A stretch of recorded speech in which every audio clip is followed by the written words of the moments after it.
I'm Eddie Escador, and this is my TED Talk for World Culture Studies on the War at Sea. Many people, when they talk about World War I, they may think of trenches, death, and destruction, and new innovations like the tank, the airplane, and the machine gun, with the war in the air and on the land. But there is also an important part in the war that not many people recognize, which is the war at sea. Naval warfare hadn't changed much before the late 19th and early 20th centuries, but when change came, it was big. The use of iron-armored battleships in the American Civil War proved that iron armor was practical and essential in the use of protecting the ship from new technologies and advances in artillery.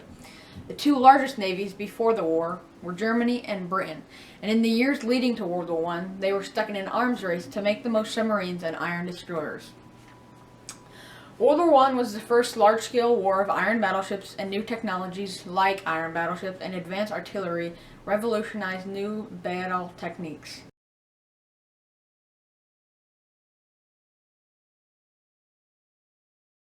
Naval warfare in World War I consisted mainly of blockading the enemy in hope of cutting off the other country and destroying enemy ships and crippling its economy, which ended in many civilian deaths.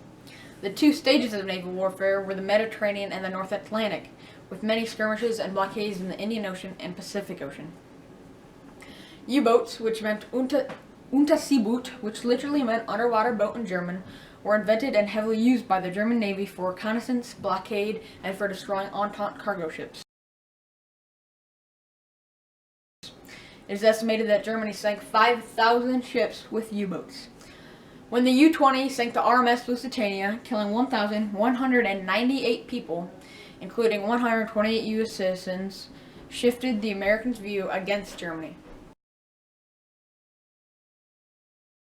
Defense strategies included depth charges that were dropped from ships and exploded at a certain depth. Indicator nets were also used by the British to entangle submarines and send a message that they were caught.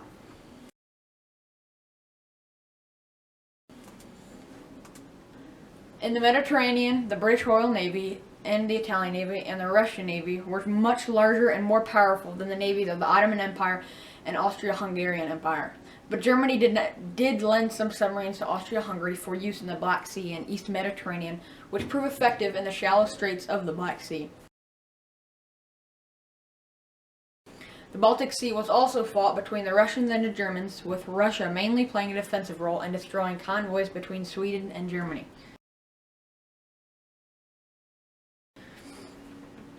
World War I was at the height of European colonialism, and the nations sought to protect their assets all over the world, which consequently led to competition between the Triple Alliance and Triple Entente near small islands in the South Pacific.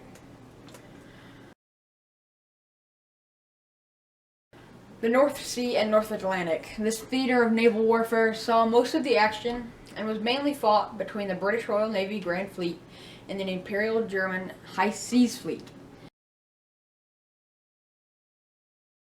The largest battle of this theater, and World War I, was by far the Battle of Jutland. It was also where the German Navy used U-boats to destroy Entente cargo ships that were resupplying the Allies. The Battle of Jutland was the third fleet action battle of steel battleships and battle cruisers in history.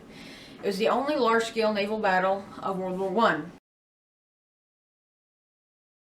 It was also the last major naval battle between iron warships ever. It was fought in the North Sea on May 31st, 1916 to June 1st, 1916, between Britain's Royal Grand Fleet and the Imperial German Navy's High Seas Fleet.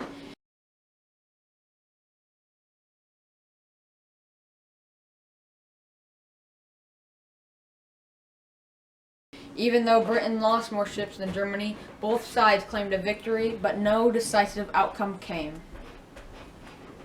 World War I was one of the only large-scale wars that used fleet action with iron battleships and battle cruisers. The nations of the world learned from the war that using old naval techniques with a modern battleship is not effective and ends up in major losses for both sides. And after the war, and up to today, the world's navies mostly play a defensive strategy because the modern battleships cost a lot of money. Up to this day, we still use these huge beasts for naval battle, but not in the same deadly way we used them in World War I. Thank you for listening to my TED Talk.